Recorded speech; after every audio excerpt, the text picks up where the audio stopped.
हैं। एक तो जो विकल्प को लेकर हमने पूछा था कि वन टाइम स्विच होगा एनपीएस से यूनिफाइड पेंशन स्कीम में, और दूसरा सवाल यह है कि जो लोग वीआरएस लेंगे उनके लिए क्या प्रावधान होगा नए पेंशन स्कीम में, यानी यूपीएस में।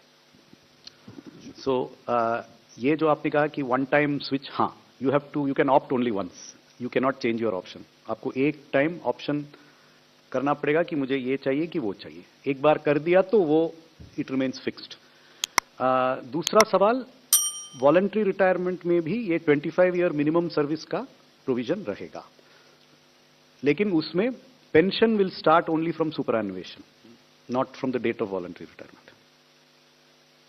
देखिए, अभी केंद्र सरकार का जिस निर्णय की आप बात कर रहे हैं कि सरकारी कर्मचारियों को एनपीएस के बजाय यूपीएस देगी, मैं बार बार एनएमओपीएस का राष्ट्रीय अध्यक्ष होने नाते, और आपने सबने देखा भी होगा, कवर भी किया होगा, 1 अक्टूबर को जो दिल्ली की रैली थी, उस सब की एक मांग थी, जहां लाखों लाख लोग आए, ओपीएस की मांग की।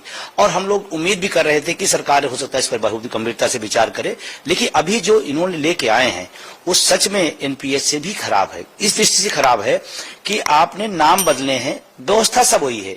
पीएफआरडीए काम करेगा, 10% हमारी कटौती होगी, एनएसडीएल उसको देखेगा, वो सारी व्यवस्था हो गया। आपने एक चीज उसमें डालने की कोशिश की कि लास्ट वेतन का हम बेसिक का 50% देंगे।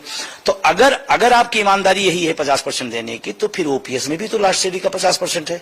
तो फिर आपको ओपीएस से इतनी ज्यादा परहेज क्यों हो रही है, अगर ऐसा है जैसा बता रहे हैं। और माननीय मंत्री जी का बयान भी आया था उसी संदर्भ में कि जो व्यक्ति एनपीएस में है वो ओपीएस यूपीएस ले सकता है, विकल्प रहेगा। तो मैं कहता हूं एक विकल्प आप पूरे देश के लोगों को ओपीएस का दे दीजिए, ये सारा कुछ अपने आप खत्म हो जाएगा। पूरे देश का एक एक कर्मचारी ओपीएस के लिए तैयार है और ओपीएस के लेके ही रहेगा। हम यूपीएस पर बिल्कुल तैयार नहीं है। जिन लोगों ने सहमति दी है, मजेदार बात है कि वो सब ओपीएस ले रहे हैं जो सहमति दिए हैं। बाकी देश का जो एनपीएस से पीड़ित है उसको ओपीएस ही मांगे, और ओपीएस ही हमारी डिमांड है। हाँ, ये बात जरूर है कि संघर्षों से सरकार के संज्ञान में बात गई और वहां तक माननीय प्रधानमंत्री जी उसको संज्ञान लिए।